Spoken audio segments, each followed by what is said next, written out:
Assalamualaikum warahmatullahi wabarakatuh. Selamat pagi anak-anak kelas 8. Berjumpa kembali dengan mata pelajaran IPA hari ini Rabu 14 Juli 2021.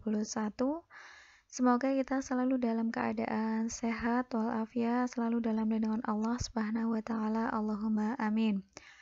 Mari kita awali pembelajaran pada pagi hari ini dengan materi gerak pada benda dan makhluk hidup dengan bacaan basmalah. Bismillahirrahmanirrahim. Yang akan kita bahas pertama A. Gerak. Definisi gerak.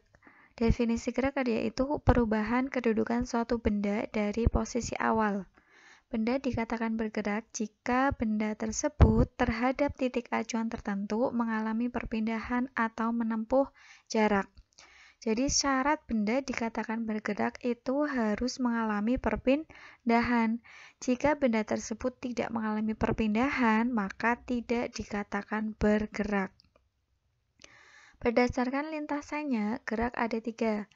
Yang pertama, gerak lurus. Gerak benda dengan lintasan lurus. Contohnya adalah gerak jatuh bebas. Contohnya apa? Buah yang jatuh dari pohonnya. Yang kedua, gerak melengkung atau biasa disebut gerak parabola, yaitu gerak yang lintasannya melengkung. Contoh gerak peluru tembakan, gerak bola yang ditendang melambung. 3. Gerak melingkar, yaitu gerak yang lintasannya berupa lingkaran. Contohnya adalah gerak benda-benda di langit. Yang B, besaran-besaran pada gerak lurus. Yang pertama akan bahas adalah perpindahan dan jarak. Perpindahan adalah jarak kedudukan akhir benda terhadap kedudukan awal. Yang kedua, kecepatan dan kelajuan. Kecepatan suatu benda adalah perpindahan suatu benda tiap satuan waktu. Kelajuan merupakan hasil bagi antara jarak yang ditempuh dengan selang waktu tertentu. Nah, rumus yang akan dipakai adalah kecepatan dirumuskan dengan perpindahan dibagi waktu yang diperlukan, atau bisa dilambangkan dengan V sama dengan delta S dibagi delta T. Terus rumus S adalah S sama dengan V kali T. T sama dengan S dibagi V. Dengan keterangan V adalah kecepatan atau kelajuan, satuannya meter per sekon. Delta S perpindahan, satuannya meter. S jarak, satuannya meter. T selang waktu, satuannya sekon. Contoh soal pertama. Sebuah mobil melaju dari kota A menuju kota C selama 3 jam. Mobil tersebut melaju dengan kecepatan 70 km per jam. Berapa kilometerkah jarak dari kota A ke kota B? Dari soal itu kita bisa mengetahui V kecepatannya yaitu 70 km per jam. Kemudian T waktu, maaf ini T-nya kecil ya. Waktu 3 jam.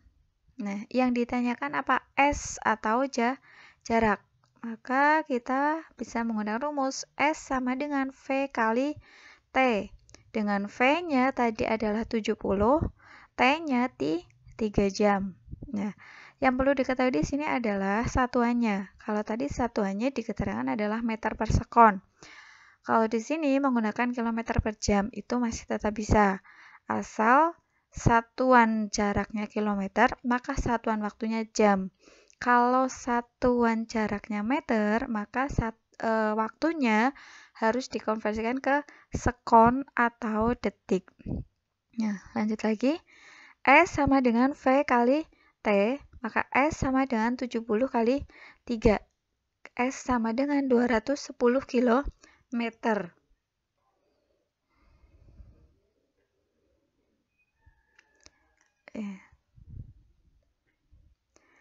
Kita ke contoh soal kedua.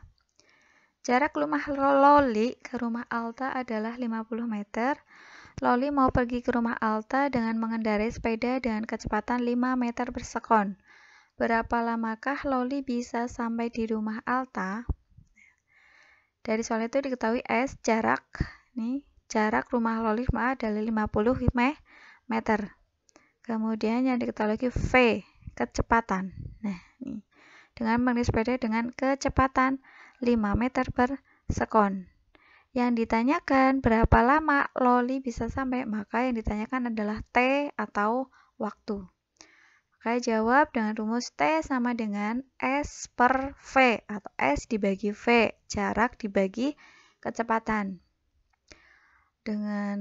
Maka T sama dengan 50 dibagi 5, karena S-nya tadi 50, V-nya nilainya 5, maka T sama dengan 50 dibagi 5, T sama dengan 10 sekon. Jadi, Loli harus bersepeda selama 10 sekon atau 10 detik untuk menempuh rumah Alta. Ke contoh soal yang ketiga. Sebuah bis melaju dari kota B ke kota D selama 2 jam. Jarak antara kota B dan kota D adalah 360 km. Berapakah kecepatan bis tersebut? Nah, diketahui T waktu 2 jam. Ya, saya memberikan contoh yang dikonversikan. Ya. Waktu 2 jam kita konversikan ke sekon atau ke detik. Maka 2 jam kali 3.600. Dari mana 3.600? Yaitu 1 jam nilainya sama dengan 3.600 sekon. Maka 2 jam sama dengan 2 kali 3.600 yaitu 7.200. Dan S jarak 360 km saya konversikan ke meter. Karena T-nya akan menggunakan waktu sekon, maka jaraknya harus menggunakan waktu meter. Harus menggunakan satuan meter. Maka 360 km dijadikan meter itu sama dengan 360 kali 1000, ketemunya 360.000 meter. Ditanya V atau kecepatan, maka jawab V rumusnya tadi adalah S per T. Maka V sama dengan 360.000 dibagi 7.200 sekon. Ketemunya 50 meter per sekon. Jadi kecepatan bis tersebut adalah 50 meter per sekon. Ya, sekian materi pada hari ini. Silahkan untuk hal-hal yang penting atau rumus yang penting bisa dicatat, kemudian kerjakan tugas dari saya yang saya bagikan dengan link. Terima kasih. Wassalamualaikum warahmatullahi wabarakatuh.